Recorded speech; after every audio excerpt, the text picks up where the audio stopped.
आज तो आयशा की सास बैठकर अपने लिए कपड़े सिलाई कर रही होती है क्योंकि कुछ ही दिनों में उनके घर पार्टी जो होने वाली थी और इतने में उसकी बहू भी वहां आ जाती है और उससे कहती है, प्रिया बेटी, अगर तुमने कोई कपड़े सिलवाने हैं पार्टी के लिए तो मुझे अभी दे दो, फिर बाद में मेरे पास वक्त नहीं बचेगा तुम्हारे कपड़े सिलाई करने के लिए। नहीं नहीं माँ जी, आपको तो मालूम ही है कि मैं ऐसे कपड़े सिलाई किए हुए नहीं पहनती हूँ। मुझे तो डिज़ाइनर कपड़े ही पसंद हैं और मैं वही पार्टी पर डालूंगी। ठीक है प्रिया, अगर तुम पार्टी में डिज़ाइनर कपड़े ही डालकर जाना चाहती हो तो मुझे कोई भी आपत्ति नहीं है। तुम जाकर अपने लिए जाकर डिज़ाइनर कपड़े ही ले आओ। जी माँ जी, क्यों नहीं, मैं कुछ ही दिनों में जाकर बाजार से डिज़ाइनर कपड़े अपने लिए ले आऊँगी। अगर आपको कुछ चाहिए तो आप भी मुझे बता दें ताकि मैं ले आऊँ। नहीं नहीं बेटी, मुझे बाजार से कुछ भी नहीं चाहिए। अगर चाहिए होगा तो मैं जाकर खुद ही ले आऊंगी। तुम जाकर बस अपनी शॉपिंग ही कर लाओ पार्टी के लिए।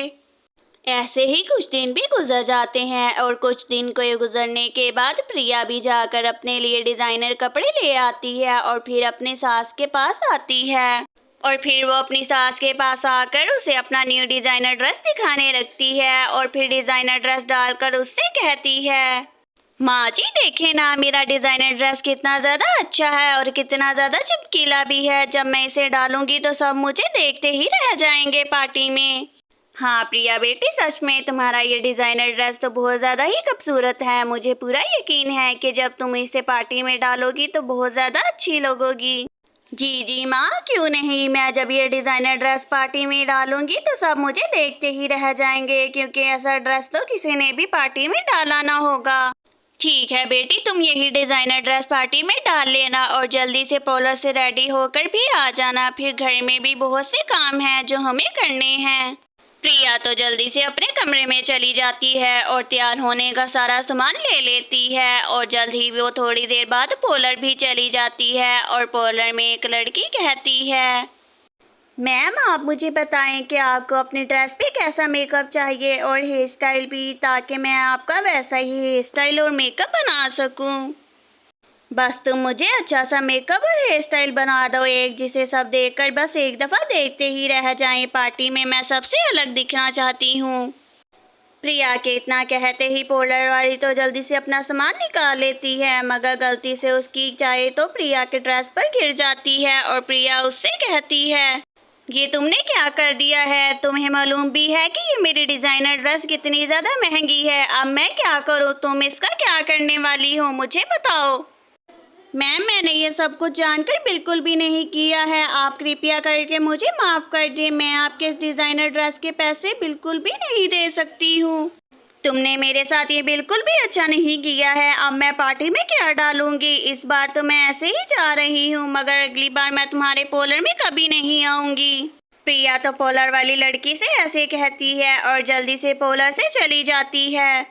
प्रिया, मैंने तो तुम्हें पार्लर तैयार होने के लिए भेजा था, मगर ये क्या, तुम तो पार्लर से बिना तैयार हुए ही आ गई हो। पार्टी शुरू होने में भी बस थोड़ी ही देर रह गई है।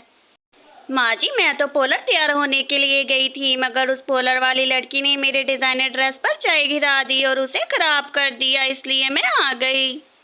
प्रिया कोई बात नहीं, तुम ये ड्रेस ले सकती हो। ये मैंने खास तौर पर तुम्हारे लिए ही बनाया था, मगर तुमने कहा कि तुम डिज़ाइनर ड्रेस ही डालना चाहती हो पार्टी में। माँ जी, आपने मेरे कहने के बावजूद भी मेरे लिए ड्रेस बनाया, मुझे बहुत ज़्यादा खुशी हो रही है। अब ये ड्रेस मेरे काम आ जाएगा, मैं इसे ही डालूंगी। प्रिया, मुझे ये सुनकर बहुत ज़्यादा खुशी हो रही है कि तुम्हें मेरा ड्रेस डालने में कोई आपत्ति नहीं है। खैर, अब तुम जल्दी से जाकर तैयार हो जाओ पार्टी के लिए। प्रिया तो जल्दी से वो ड्रेस डालकर रेडी हो जाती है और जल्द ही वो पार्टी वाली जगह भी चली जाती है। सब तो प्रिया को देखते ही रह जाते हैं और वहाँ एक आंटी प्रिया से ऐसे कहती है, वाह प्रिया बेटी, तुमने तो बहुत ही प्यारा ड्रेस डाला हुआ है। मुझे भी बताओ ये ड्रेस तुमने किस दुकान से लिया है? मैं भी अपनी बहू को ऐसा ही ड्रेस ला कर देना चाहती हूँ। आंटी जी, ये खूबसूरत ड्रेस मैं किसी बाजार से जाकर नहीं लेके आई हूँ, बल्कि ये तो बहुत प्यार से मेरी सासू माँ ने मुझे बना कर दिया है। अब तो प्रिया जहाँ भी जाया करती थी वो तो अपनी माँ से कहकर अपने लिए अच्छा सा ड्रेस बनवा लिया करती थी और फिर वही ड्रेस डालकर जाया करती थी। अनन्या एक लड़की है जिसे डांस का बहुत ज़्यादा शौक है और वो अपने शादी के दिन स्टेज पर अपने पति के साथ डांस कर रही होती है। सब तो उसे बहुत ही हैरानी से देख रहे होते हैं कि वो अपने शादी पर ही डांस करने शुरू हो गई। देखो जरा राघव की पत्नी को कितनी ज़्यादा बेवकूफ़ है जो अपनी ही शादी पर स्टेज पर जाकर डांस करना शुरू कर दिया। इसने बहुत बेवकूफ़ है। हाँ हाँ बहन, तुम बिल्कुल ठीक कह रही हो। इन दोनों को तो बिल्कुल भी शर्म नहीं आ रही है। कैसे हाथों में हाथ डालकर सबके सामने डांस कर रहे हैं।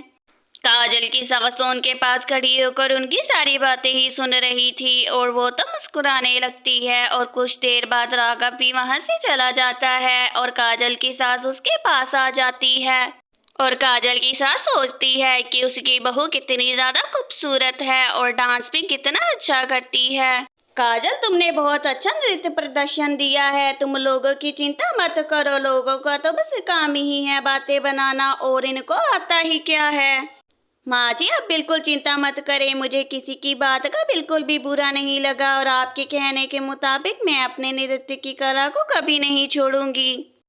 ऐसे ही कुछ समय भी गुजर जाता है और कुछ समय गुजरने के बाद काजल अपने ड्राइंग रूम में बैठकर अपने डांस की प्रैक्टिस कर रही होती है और वहां पर उसकी सास भी आ जाती है और उसे देखकर बहुत ज़्यादा खुश होती है और उससे कहती है, काजल मेरी बेटी, तुम्हें डांस कितना ज़्यादा पसंद है तो तुम फिर शादी के बाद इसको इस तरह वेस्ट क्यों कर रही हो, इसे छोड़ना क्यों चाहती हो।